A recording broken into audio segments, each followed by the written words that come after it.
Thank you for joining us tonight. You're now with me, Charles Chaminato, for TVS Nightline. Let's begin with the headlines tonight. Gedong and Simunjan will be transformed into a stopover for coastal road travellers, in addition to becoming the major pulse of development in Sarawak's coastal areas. Now, Chief Minister Datuk Padigi Tan Sri Abang Johari Tunopeng said the state government would further expedite the development of the coastal roads to provide better road connectivity and shorten travelling period. Ini mesti menghubungi hub yang ada di kawasan ini, iaitu Semunjan terus ke Kota Semarahan, dan Gedong sudah di connect dengan Serian, sudah ada. Bermaknanya Gedong akan menjadi kawasan pertengahan di dalam pembangunan yang berlaku di kawasan ini, dan Gedong dan Semunjan tidak lagi lah kawasan isolated.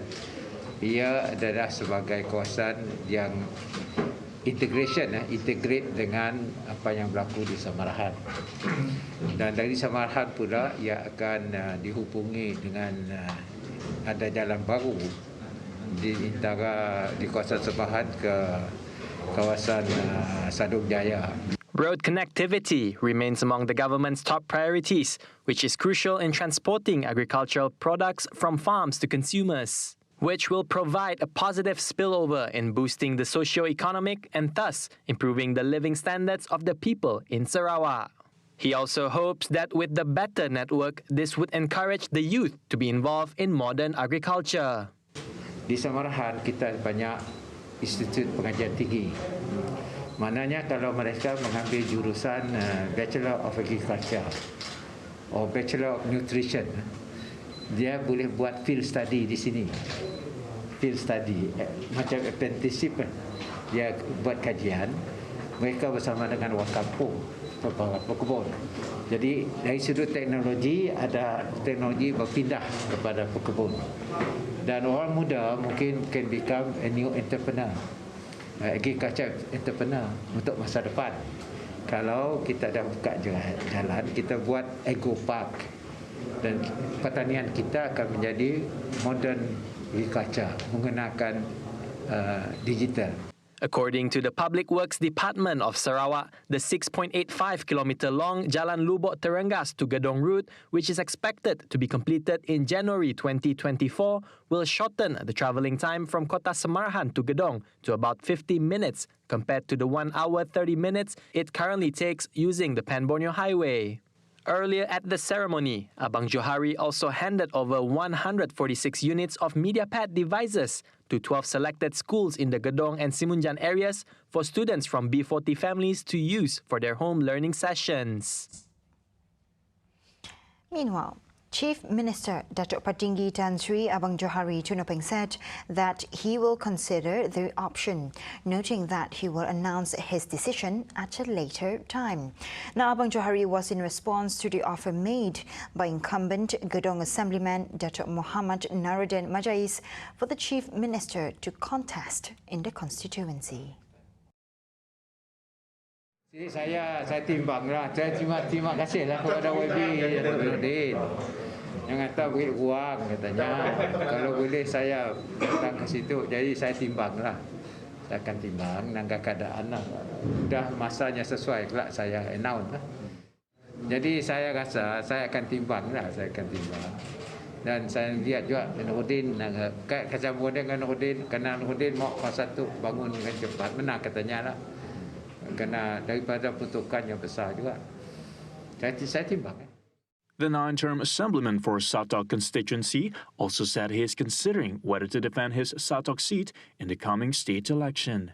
Earlier, Gedong incumbent Datuk Muhammad Naruddin Majais announced that he is willing to give up his seat to make way for GPS chairman Datuk Patinggi Tan Sri Abang Johari Tunopeng to contest in Gedong in the upcoming 12th state election. He said that he is confident that the Chief Minister can bring about greater progress and development in the constituency. Naruddin, who is also Sarawak Assistant Minister of Entrepreneur and SME Development, has been the Gedong Assemblyman since the constituency was established in the previous state election in 2016.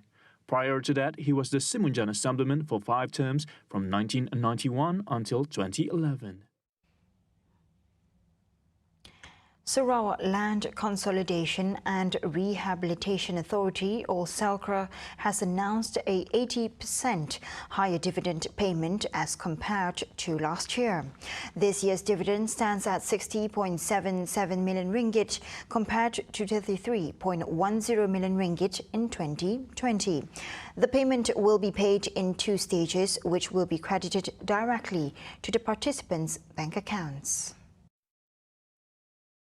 Its General Manager, Joseph Blandoy, said the dividend amount was approved during the SALCRA board on Tuesday, which was chaired by its chairman, Dato' Amar Douglas Uga Ambas. The first payment will be made in January, while the second will be paid in July 2022. Therefore, Blandoy advises all participants whose lands are in production to update their bank account with SALCRA Participant Development Department or through the Estates Office to ensure successful crediting of payment. Joseph noted that SALCRA's overall performance for 2021 was very much influenced by 2 major factors, namely the COVID-19 pandemic and palm oil price. He regarded the high crude palm oil price that hovered over 3,600 ringgit per metric ton throughout the year had enhanced the financial performance. However, he said that due to the ongoing pandemic, the recruitment of new or replacement of the retired workers could not be carried out due to cross-border restrictions, which resulted in shortage of workers in the field operations. Hence, the management had carried out several initiatives, such as focusing on productivity improvement through increased estate mechanization, especially in-field evacuation, as well as engaging contractors and recruitment of local workers. In ensuring 100% water supply coverage throughout the state, the Sarawak government, through the Utilities Ministry, has prepared a big allocation and detailed plans to achieve the goal by 2025. Sarawak Utilities Minister Datuk Sri Dr. Stephen Rundi Utom said the ministry has allocated 8.28 billion ringgit to implement 606 water supply development projects in the state from 2017 to 2021. He said the implementation of the projects relied on 2 strategies, the Sarawak Water Grid System and the Sarawak Alternative Water Supply Program, or SAWAS. At present, Rundi said 231 projects have been completed, 227 are still being implemented, and 148 are in the planning phase. He said the current water supply coverage in Sarawak was 84.3%, with 99% in urban areas and 66.5% in rural areas. Bakalan air di Sarawak ni kita panggil bakalan air grid master plan yang kita buat ya. Kita zonkan zon selatan yang kita haraplah jadi anchor, iaitu Kuching Water Board, kawasan tengah Sibu Water Board, kawasan utara Latu, lembaga air kawasan utara Latu. Jadi dengan itu kita akan memberikan kuasa yang akan terbentangkan di Dewan Undangan Negeri tidak lama lagi, iaitu one single entity. To be called Sarawak Water Authority, the entity will comprise 4 main components, namely water supply, water treatment plants, delivery systems, and consumer prospects. Another Sarawak government initiative, SAWAS, which is implemented through the Rural Water Supply Department, aims to provide water supply to isolated settlements and areas in the interior that have yet to obtain clean and safe water supply. SAWAS uses reverse osmosis technology to treat water from nearby rivers to supply clean treated water to local residents. Dr. Rundi said since the development of water supply through the grid system took years to complete, the SAWAS program was implemented to provide treated water for the community in the remote areas. The Sarawak government, led by Chief Minister Datuk Peninggi Tan Sri Abang Johari Tunopang, is dedicated to ensuring that the development of digital infrastructure is prioritised in the context of the state's growth. Now, Parti Pesaka Bumiputra Bersatu PBB Women's Deputy Chief Datuk Sri Nancy Shukri said this was because this development is viewed as a key success factor in helping Sarawak become a developed state by 2030. She said on this commitment, much had been given towards efforts to ensure that there would be internet access in all corners of the state to enable its people to get involved in digital economy. Nancy urged Sarawak should have all the infrastructures intact, especially when Indonesia moves its capital to Kalimantan in the next few years. She added that the careful planning being done proves that the state government is committed to its mission of raising the quality of life for its people through the empowerment of local economy. In realizing this vision, Nancy hopes that the federal government can consider providing a larger allocation to Sarawak, considering the vastness of Sarawak, which is almost the size of Peninsula Malaysia. Meanwhile, Nancy, who is also the Batang Sadong Member of Parliament, reminded the opposition leaders not to overstate their case to the state government on development issues in Sarawak. She said the opposition should remember that they had been given the opportunity to bring change to Sarawak during the previous transfer of power at the federal government level, but were unable to bring about a good impact during their rule.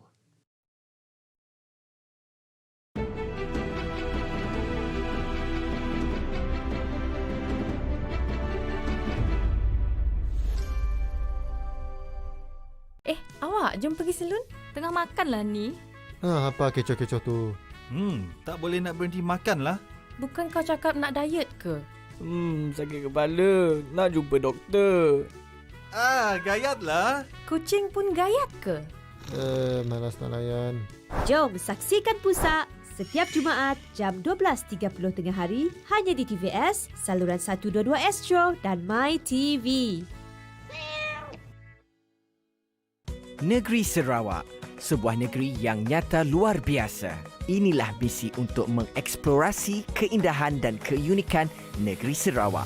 Perjalanan ke lokasi pun dah menjadi seperti sesuatu pengembaraan. Macam-macam lah yang ada. Budaya, sosial, landscape, flora, fauna dan alam semula jadi. Jom bersama aku, Chopi dan Amir mengembara pusing Sarawak ini dalam Kemah Kita Bah.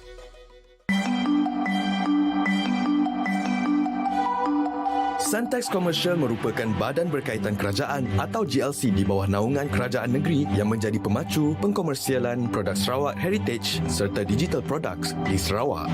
Inisiatif ke-12 daripada 81 inisiatif Ketua Menteri Sarawak ini diambil bagi membantu pelajar Santex serta komuniti setempat untuk memasarkan produk mereka pada peringkat domestik maupun peringkat antarabangsa.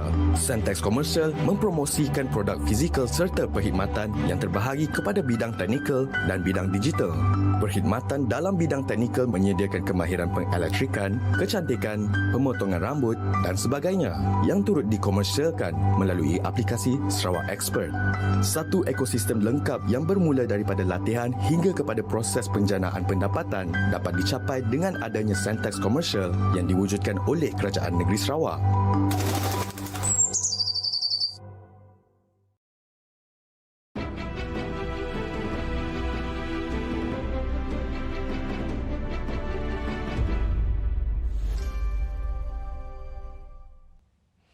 Welcome back to the Nightline with the COVID-19 development.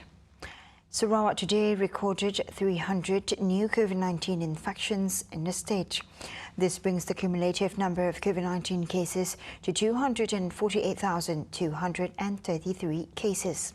Now, Sarawak Disaster Management Committee (SDMC) stated that 294 cases of the 300 cases are of categories 1 and 2, while the remaining 6 cases were classified as category 3, 4 and 5. Kuching remains the district with the highest cases in Sarawak with 96 cases, followed by Miri with 51 cases, Sibu 33 cases, Serian 29 cases, and Bintulu with 20 cases, while other districts recorded below 10 COVID-19 cases. 8 fatalities were announced by SDMC today involving individuals between the age of 55 and 86.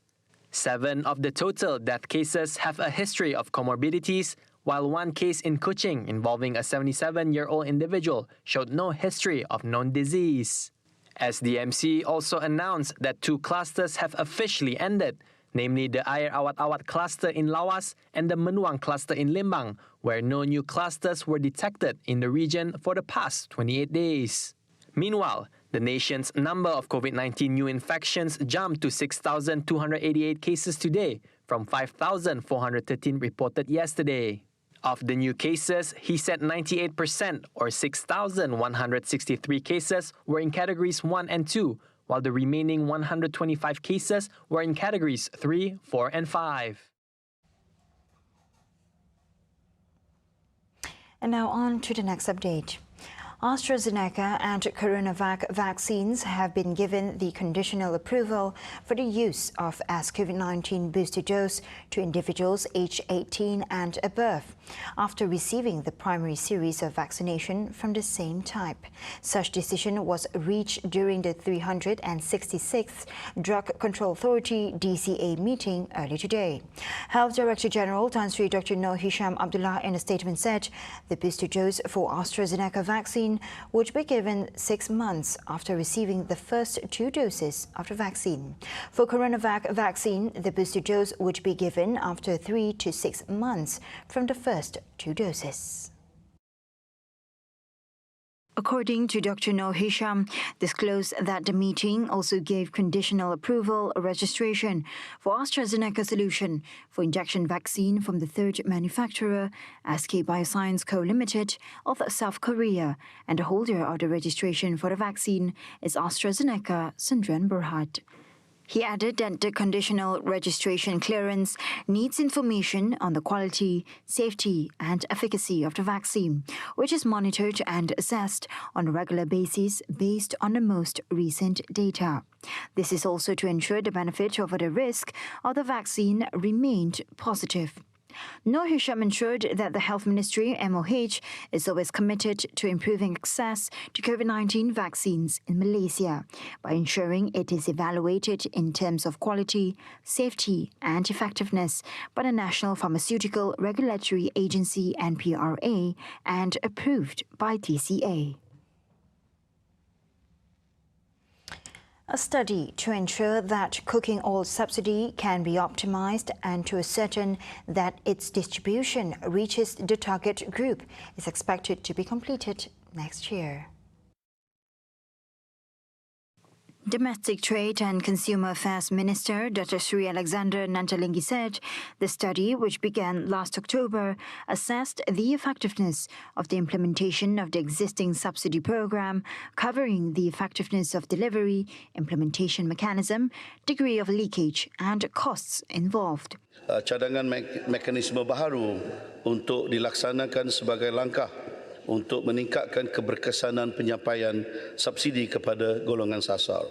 He was responding to a question from Dr. Robert Lawson Chuat, GPS Gedong, who wanted to know the steps to be taken by the Ministry of Domestic Trade and Consumer Affairs, KPDN HEP, in the future so that cooking oil subsidy and other subsidies under the ministry's regulations can be optimized in reaching the target group. Nanta also added the study covered the main subsidy programs at KPDN HEP, including the cooking oil price stabilization scheme, general purpose wheat flour subsidy, essential goods distribution, and the price standardization program for Sabah, Sarawak, and Labuan. Meanwhile, applications for the use of cannabis for medical purposes can be submitted to the Drug Control Authority DCA for evaluation and registration, provided if there is sufficient scientific evidence for it to be marketed. However, at present, Health Minister Kari Jamaluddin said there were no cannabis-based products used for medical purposes in humans registered in Malaysia. Applications to register products containing cannabis for medicinal purposes can be submitted to the DCA to be evaluated and registered under the Control of Drugs and Cosmetics Regulations 1984 and subsequently marketed in Malaysia. Commenting further, he said the DCA had registered a cannabis-based product, SARAWAK'S, in 2014. However, at the request of the company, the registration of the product was cancelled in 2017. Khairi said the existing acts that regulate cannabis and its products in the country, namely the Dangerous Drugs Act 1952, Poisons Act 1952, and the Sale of Drugs Act 1952, did not prohibit the use of cannabis for medical purposes. Children are God's gift to us, and that one day is not enough to commemorate the rights and the protection that they deserve.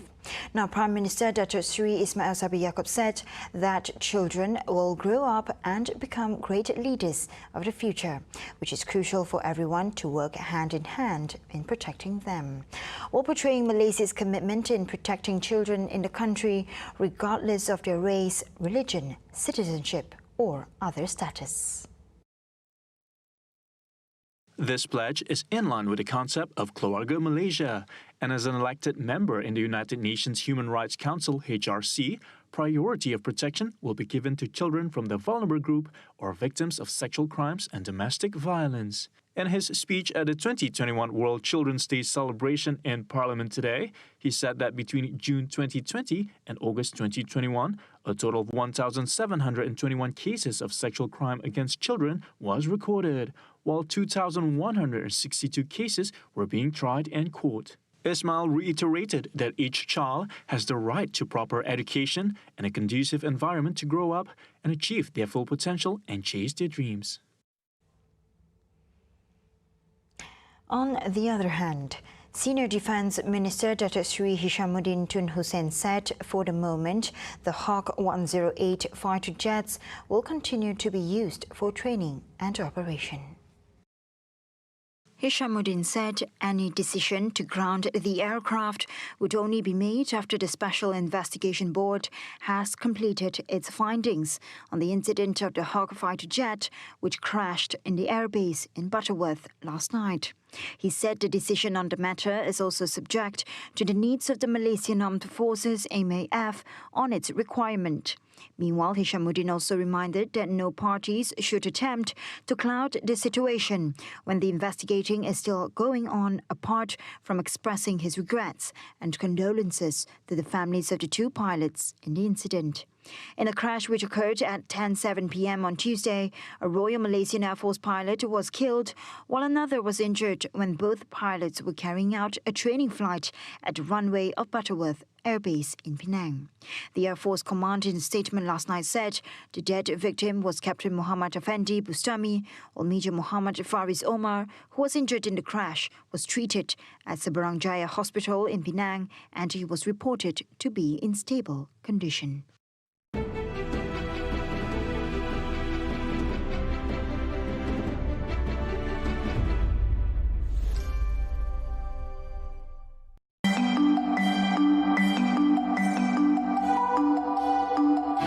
Sarawak Pay merupakan sebuah aplikasi dompet elektronik atau e-dompet yang semakin popular kini kerana ia adalah pantas, selamat dan mudah untuk digunakan. Sarawak Pay memudahkan pembayaran tanpa perlu mengeluarkan wang tunai. E-dompet ini dijamin selamat kerana ia diselia oleh Bank Negara Malaysia. Ia bukan sahaja e-dompet pertama di Sarawak, tetapi juga e-dompet pertama yang dilaksanakan di Malaysia oleh sebuah kerajaan negeri. Penggunaan e-dompet dijangka akan menjadi pembangkit keuangan pada masa depan dari segi pengurusan wang serta transaksi yang selamat dan pantas. Inisiatif ini merupakan salah satu langkah strategik bagi memacu Sarawak ke arah ekonomi digital.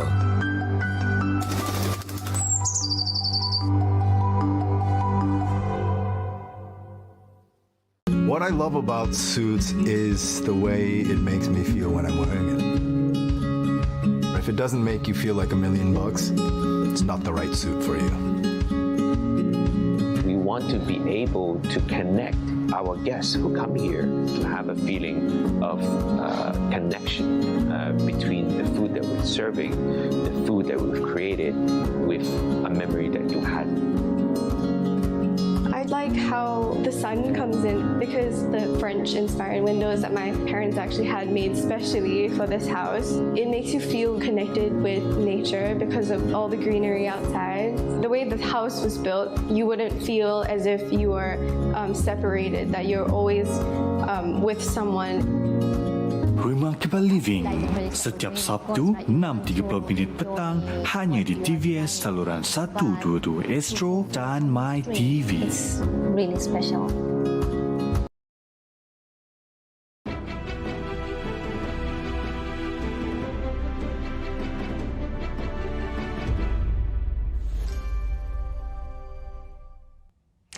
Thank you for staying with me. An anti-satellite weapons test by Russia has generated debris that is a risk to astronauts on the International Space Station and other activities in outer space. Now, experts say weapons that shatter satellites pose a space hazard by creating clouds of fragments that can collide with other objects and setting off a chain reaction of projectiles through the Earth's orbit. The Russian missile generated more than 1,500 pieces of trackable orbital debris. Russia's dangerous and irresponsible behavior jeopardizes the long-term sustainability of our outer space and clearly demonstrates that Russia's claims of opposing the weaponization of space are disingenuous and hypocritical. The United States will work with our allies and partners to respond to Russia's irresponsible act. Pentagon said the most immediate concern was the debris, but the test showed the need for norms in space. The Russian military and Ministry of Defense did not comment. The United States performed the first anti-satellite tests in 1959 when satellites were rare and new. Last April, Russia carried out another test of an anti-satellite missile, as officials have said that space will increasingly become an important domain for warfare. Now, China currently has 13 new COVID-19 vaccines entering phase 3 clinical trials, making it one of the leading countries in the world in terms of COVID-19 vaccine research. This was according to a senior National Health Commission official. China has been delivering vaccines to the public since December last year, with over 2.38 billion doses administered so far. The doses have been proven safe and effective, and the country has shared more than 1.7 billion doses with the international community. Zheng Zhongwei, head of the Vaccine Research and Development Team affiliated to the Technology Development Center of the National Health Commission, said China has also been forging ahead in developing new types of vaccines to step up the anti-pandemic fight. A total of 13 COVID-19 vaccines have entered phase 3 of clinical trials in China, while 4 have been granted conditional marketing. 3 have been given green light for emergency use, making China one of the leading countries in vaccination. Zheng said in curbing the highly infectious Delta variant, mass vaccination remains the key to quell the recent resurgences, and seniors should take the jabs, especially that they are exposed to a higher health risk in comparison with younger people.